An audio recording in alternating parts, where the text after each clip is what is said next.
Welcome to my channel. आज हम बात करेंगे नए साम्राज्य और राज्य के बारे में। यह अध्याय 6वीं कक्षा की एनसीईआरटी पुस्तक से लिया गया है। इस अध्याय में हम बात करेंगे समुद्रगुप्त, हर्षवर्धन, चालुक्यों और पल्लवों के बारे में। आगे बढ़ने से पहले यह जानना ज़रूरी है कि हमें इन राज्यों और राजवंशों के बारे में कैसे पता चलता है। कौन से ऐतिहासिक स्रोत हमें इस प्राचीन समय की जानकारी देते हैं? इसका उत्तर है शिलालेख यानी इंस्क्रिप्शंस, राजाओं द्वारा जारी किए गए सिक्के, दरबारी कवियों द्वारा लिखित जीवनियाँ इत्यादि। आइए शुरू करते हैं समुद्रगुप्त से। समुद्रगुप्त गुप्त वंश के शासक थे, जिन्होंने 335 से 380 कॉमन एरा तक शासन किया।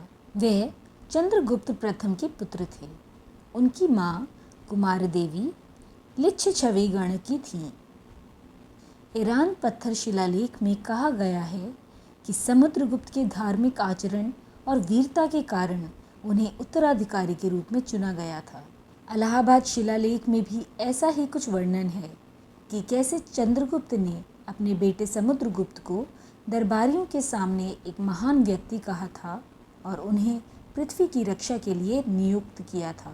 इलाहाबाद शिलालेख या समुद्रगुप्त की प्रशस्ति में समुद्रगुप्त के दरबारी कवि हरिसेन ने अपने राजा की काफ़ी प्रशंसा की है।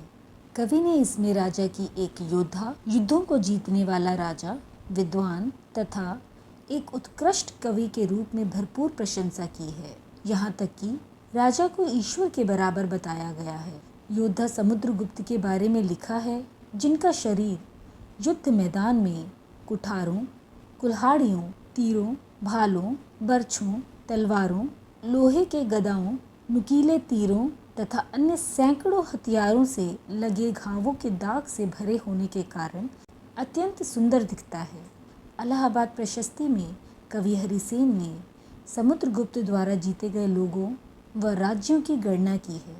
हरिसेन 4 विभिन्न प्रकार के राजाओं और उनके प्रति समुद्रगुप्त की नीतियों का वर्णन करते हैं।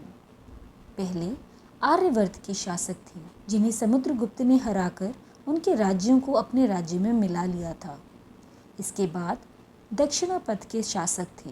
इन सब ने हार जाने पर समुद्रगुप्त के सामने समर्पण किया था और तब समुद्रगुप्त ने उन्हें फिर से शासन करने की अनुमति दे दी थी। फिर आते हैं पड़ोसी देशों का आंतरिक घेरा। ये समुद्रगुप्त के लिए उपहार लाते थे, उनकी आज्ञाओं का पालन करते थे तथा उनके दरबार में उपस्थित हुआ करते थे और अंत में बाहरी इलाकों के शासक थे। ये वे शासक थे जिन्होंने समुद्रगुप्त की अधीनता स्वीकार की थी और अपनी पुत्रियों का विवाह गुप्त राजवंश में किया था। यदि हम इलाहाबाद शिलालेख पर विश्वास करें तो ऐसा प्रतीत होता है कि समुद्रगुप्त को कभी भी कोई पराजय का सामना नहीं करना पड़ा और उनकी बहादुरी और सैन्य शक्ति के कारण उन्हें भारत का नेपोलियन कहा जाता है। लेकिन साथ ही हमें यह भी समझना होगा कि यह ज़रूरी नहीं कि प्रशस्ति एक ऐतिहासिक स्रोत के रूप में सदैव सही निष्कर्ष दे। ऐसा इसलिए है क्योंकि प्रशस्तियाँ केवल शासकों की प्रशंसा में लिखी गई थीं। ऐसे में नकारात्मक पक्ष अक्सर देखने को नहीं मिलता। किसी भी हार का भी उल्लेख नहीं किया गया है। इलाहाबाद स्तंभ शिलालेख से हमें यह भी पता चलता है कि समुद्रगुप्त का उद्देश्य पृथ्वी का एकीकरण था, यानी वे चक्रवर्ती शासक बनने के इच्छुक थे। चंद्रगुप्त द्वितीय का मथुरा पाषाण शिलालेख समुद्रगुप्त को सभी राजाओं का संहारक के रूप में वर्णित करता है। सैन्य अभियानों और क्षेत्रीय विस्तार के साथ समुद्रगुप्त ने एक अच्छी तरह से प्रशासनिक संरचना भी सुनिश्चित की थी। जैसा कि इलाहाबाद के शिलालेख में कहा गया है कि उन्होंने सख्त प्रशासन को बनाए रखा। समुद्रगुप्त के शासनकाल में कला और साहित्य का संरक्षण भी देखने को मिलता है। उनके सिक्कों पर समुद्रगुप्त बांसुरी या वीणा बजाते हुए दिखाई देते हैं। कवि हरिसेन ने समुद्रगुप्त को विद्वान व कवियों में श्रेष्ठ राजा के रूप में भी वर्णित किया है। इससे पता चलता है कि समुद्रगुप्त ने कुछ काव्यात्मक रचनाएं भी की होंगी, लेकिन दुख की बात है कि इन कार्यों में अब कोई भी उपलब्ध नहीं है। समुद्रगुप्त के शासनकाल से संबंधित एक और दिलचस्प तथ्य पर चलते हैं। समुद्रगुप्त सिक्कों को जारी करने वाला पहला गुप्त शासक थे। ये सिक्के कुषाण साम्राज्य के सिक्कों की प्रतिलिपि थे। इन सिक्कों के वजन, तकनीक और डिज़ाइन कुषाण सिक्कों जैसे ही थे। गुप्त शासकों ने कुषाण के सिक्कों से ही दिनार नाम भी अपनाया। हालांकि दिनार शब्द मूल रूप से रोमन सिक्कों दिनारियस ऑरियस के नाम से आया था। चलिए समुद्रगुप्त के सिक्कों पर एक नज़र डालें। समुद्रगुप्त के सिक्कों पर आपको कई प्रकार के चित्रण मिलते हैं जो उनके जीवन के विभिन्न रंगों को चित्रित करते हैं। आर्चर और बैटल एक्स सिक्का समुद्रगुप्त की शारीरिक शक्ति या ताकत का प्रदर्शन करता है, जबकि वीणा के साथ उनका चित्रण उनके व्यक्तित्व के बिल्कुल अलग पहलू का प्रतिनिधित्व करता है। हम समुद्रगुप्त द्वारा उपयोग किए गए विभिन्न खिताब यानी टाइटल्स देख सकते हैं, जैसे कि पराक्रम यानी ताकत में बाघ की तरह, अप्रतिरथ यानी महान योद्धा, कृतंतु पराशु यानी मृत्यु की कुल्हाड़ी। अब समुद्रगुप्त के शासनकाल के दूसरे पहलू पर चलते हैं, धर्म। ईरान शिलालेख से पता चलता है कि समुद्रगुप्त ने एक मंदिर में विष्णु की मूर्ति की स्थापना की थी। नालंदा और गया शिलालेख में उन्हें विष्णु के भक्त यानी परम भागवत के रूप में भी उल्लेखित किया गया है। इसके साथ साथ समुद्रगुप्त बौद्ध धर्म के प्रति भी सहिष्णु यानी टॉलरेंट थे।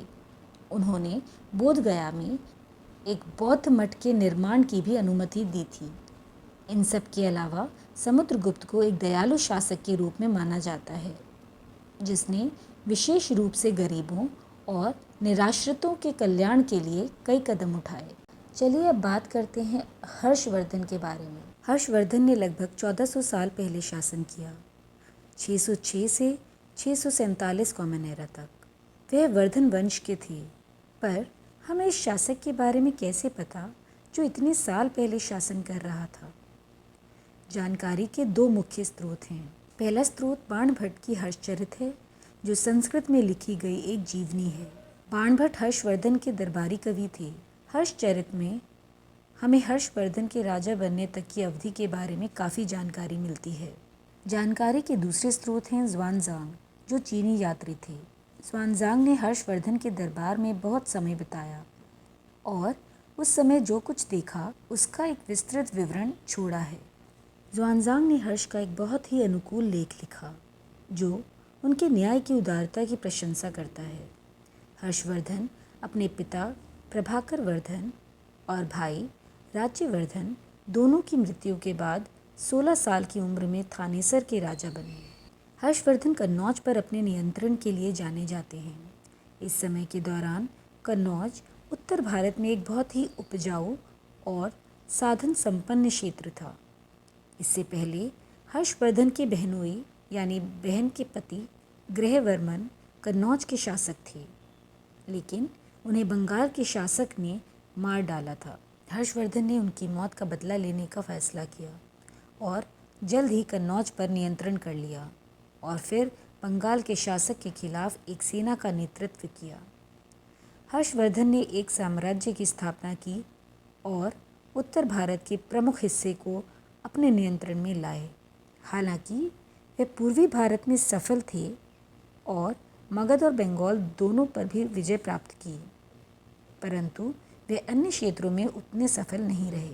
उन्होंने दक्कन में मार्च करने के लिए नर्मदा नदी को पार करने की कोशिश की, लेकिन एक चालुक्य शासक पुलकेशिन द्वितीय द्वारा रोक दिया गया।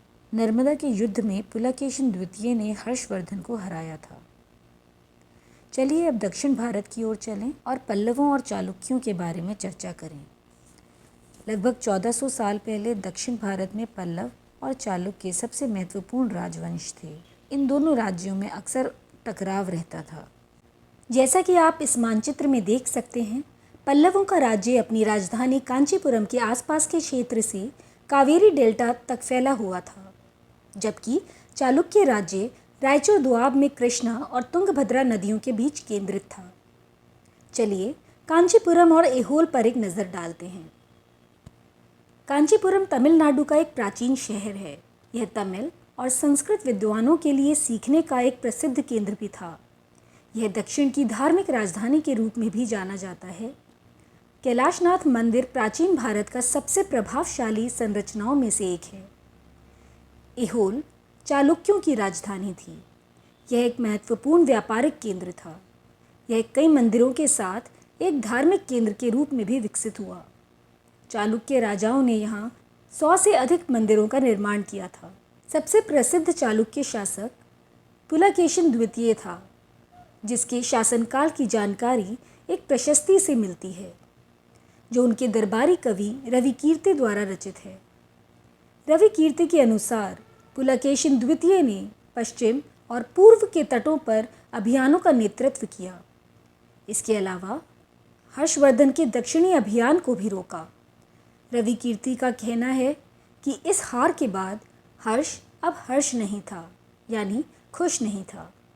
शासक की प्रशंसा करते हुए रविकीर्ति ने यह भी उल्लेखित किया है कि पुलकेशिन ने पल्लव राजा पर भी हमला किया, जिन्होंने कांचीपुरम की दीवारों के पीछे शरण ली थी। अब दक्षिणी राज्यों के प्रशासनिक ढांचे की ओर बढ़ते हैं। यहाँ पल्लवों के शिलालेख एक महत्वपूर्ण स्रोत है, जिसमें कई स्थानीय सभाओं का उल्लेख है। आइए सभा, उर और नगरम पर एक नज़र डालें। सभा ब्राह्मण जमींदारों की एक सभा या गुट था। यह उप समितियों के माध्यम से कार्य करती थी, जो सिंचाई, कृषि कार्य, सड़क बनाने, स्थानीय मंदिरों इत्यादि का कार्य देखती थी। उर उन गांवों में कार्यरत था जहां भूमि के मालिक ब्राह्मण नहीं थे, और नगरम व्यापारियों का एक संगठन था। यह संभव है कि इन सभाओं को अमीर और शक्तिशाली जमींदारों और व्यापारियों द्वारा नियंत्रित किया जाता था। इनमें से कई स्थानीय सभाएं सदियों तक काम करती रहीं। चलिए यहाँ से उत्तर भारत की ओर चलें और गुप्त शासकों के अधीन प्रशासन के कुछ महत्वपूर्ण तथ्यों पर नज़र डालें। विशाल राज्य को बनाए रखने और प्रभावी ढंग से चलाने के लिए इन शासकों ने उन पुरुषों के समर्थन को जीतने के लिए कई कदम उठाए जो आर्थिक रूप से या सामाजिक रूप से या राजनीतिक और सैन्य रूप से शक्तिशाली थे। उदाहरण के लिए कुछ महत्वपूर्ण प्रशासकीय पद आनुवंशिक बन गए, अर्थात बेटे अपने पिता का पद पाते थे, जैसे कि कवि हरिसेन अपने पिता की तरह महादंडनायक अर्थात मुख्य न्याय अधिकारी थे। कभी कभी एक ही व्यक्ति कई पदों पर कार्य करता था, जैसे कि हरिसेन एक महादंडनायक होने के साथ साथ कुमारमात्य अर्थात एक महत्वपूर्ण मंत्री तथा एक संधि विग्राहक अर्थात युद्ध और शांति के विषयों का भी मंत्री था। संभवतः वहाँ के स्थानीय प्रशासन में प्रमुख व्यक्तियों का बहुत बोलबाला था।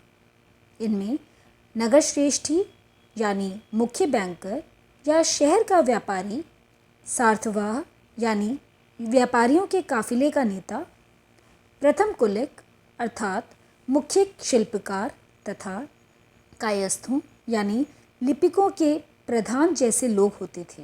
इन तरीकों ने निश्चित रूप से शक्तिशाली लोगों का समर्थन हासिल करने के लिए गुप्त शासकों की मदद की, लेकिन हम इस तथ्य को नहीं भूल सकते हैं कि इन शक्तिशाली लोगों में से कुछ का प्रभाव इतना बढ़ गया कि उन्होंने स्वतंत्र राज्यों को स्थापित कर लिया।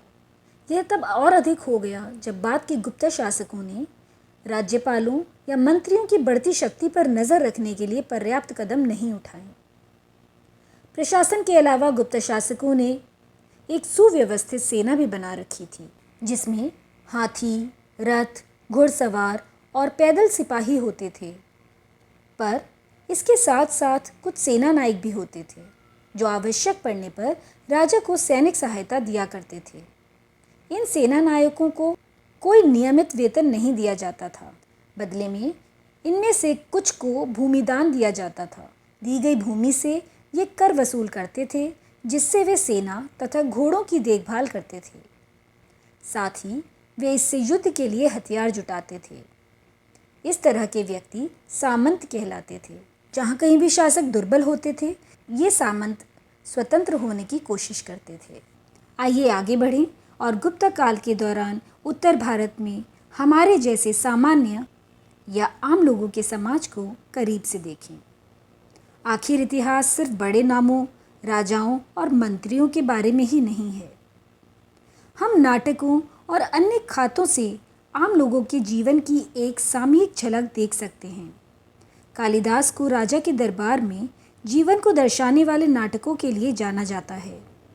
इन नाटकों के बारे में एक दिलचस्प विशेषता यह है कि राजा और अधिकांश ब्राह्मणों को संस्कृत बोलते हुए दिखाया जाता है, जबकि राजा और ब्राह्मणों के अलावा अन्य लोग प्राकृत का प्रयोग करते हैं। यह सब क्या दर्शाता है?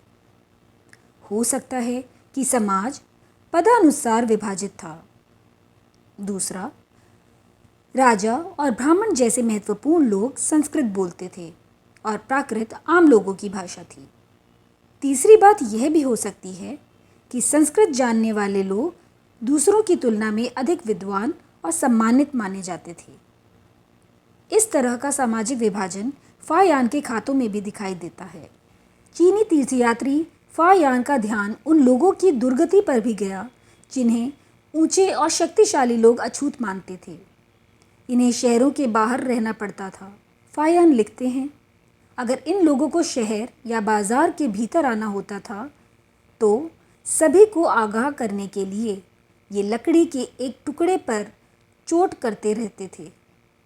यह आवाज़ सुनकर लोग सतर्क होकर अपने को छू जाने से या किसी भी प्रकार के संपर्क से बचते थे। So this is all about this chapter. For more such academic videos, do subscribe to Constructing Minds and hit the bell icon for regular updates from this channel.